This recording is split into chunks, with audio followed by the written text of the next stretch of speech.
study good.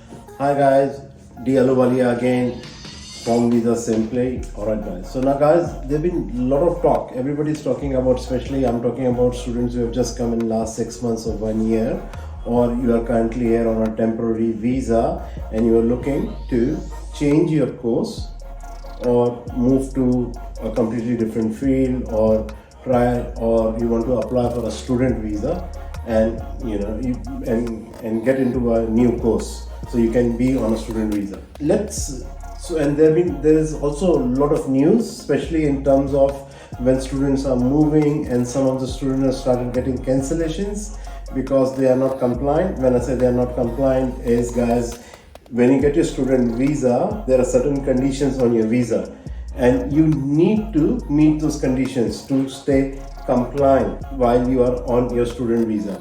So let's look into scenarios. So there's one scenario, some of you, which is you are on either, okay, so there's a scenario where you want to apply for a new student visa.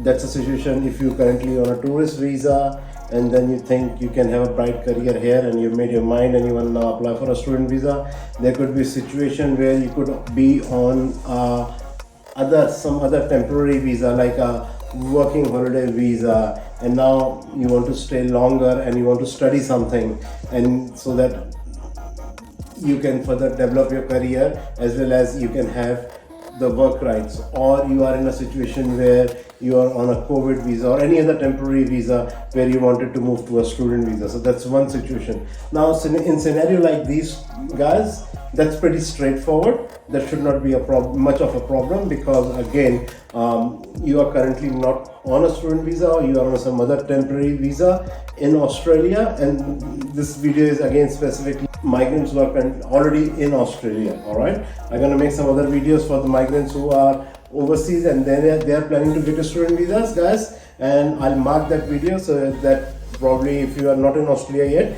you want to go for those videos. But again, this video would also help you because eventually it will give you a better understanding about how the student visa works. So again, coming back to those migrants who are in Australia and who are currently not on student visa and they want to get on a student visa. So for you guys, it is pretty straightforward. Again, depending upon what course you want to study. Now, there has been significant changes in the last few weeks where a lot of colleges have moved from level 2, level 3. Again, guys, in this it depends what level of country you from, and depending upon if you're going to a level 1 college or a university, then you might not have to show funds, and you might not need to also, you might be able to not even have to have set for IELTS or a PTE test.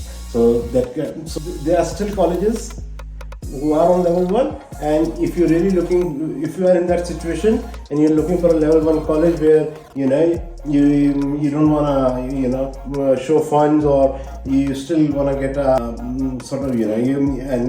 you don't have to sit for English exams as well. But again, guys, that is more, I'm talking about the colleges. When you're talking about universities or thinking of getting bachelor's or master's, and especially if you're thinking of something more technical like nursing, teaching, and many other, generally in higher education, you would need to sit for IELTS or PTE. This is more for trade courses and students who are looking into VET. And yeah, as I said to you, there are still few colleges where you don't have to show funds, and you still get you don't have to show again, as I said to you, you don't have to provide evidence for English as well. Okay, so that's one situation. Now there's another situation where students who have recently came to Australia. Now when they came to Australia, they came on the courses, and where now you see there's not either there's no pathway to permanent residency to those courses, or you did not find those courses as attractive or as career oriented. You were when overseas, when you come here, you see the real situation, you see how the country is, how occupations are, who's doing what, and how occupations are dealt in, and now you have a better perspective, and then you want to change your courses. Now in this scenario, guys, so basically there are two kinds of students. So mainly from offshore, mainly if you come on your, if you here on bachelor's degree and you want to move to another bachelor's, there should not be a problem, because when you're moving in the same level, there's no problem. If you move, when you're going up, is no problem. But if you're going down of your level of education, from the level of education from which was your primary course, then yes, there's a problem. So for students who are moving to from bachelor's to trade courses, and they can also get generally a COE for Cert 3, Cert 4 diploma, and leading to a postgraduate diploma, they meet the criteria, they don't have a problem. Now a situation comes especially for those students who came here on masters. Now guys, you are here on masters, and then if you're moving to another master course, and if you finish your 6 months of study, that should not be a problem. All is good. All right. Now scenario where you're doing a masters and you want to move to a trade course.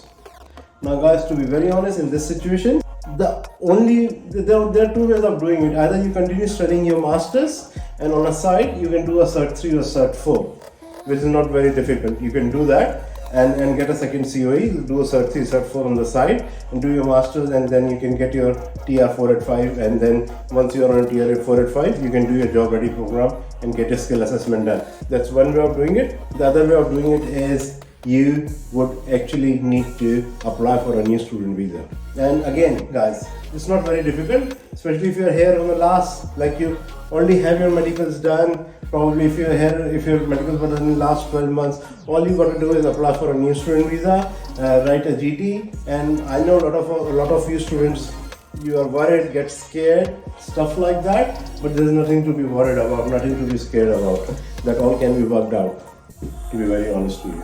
That all can be worked out in many scenarios. Even if you're moving to a level 1 college, you don't need to show funds as well. Most of you have anyways IELTS, that PT, that's not a problem, especially the students who are new here in the last 6 months or 12 months. You all have your PT, you already have your medicals and everything. The best way, the way is apply for a new student visa. That should be fine, guys. Alright, and again guys, if you are even also moving from, not necessarily from, if you came here on a master's course which was not a very good or a very attractive course, and then now you want to move in different industries, you want to move in community services, disability, aged care, or any other industries, my office can always help you out. Again, love to help you guys. Just DM, follow us, and also please like the video if you like the content, and look forward to make some more videos for you. Take care. Bye for now.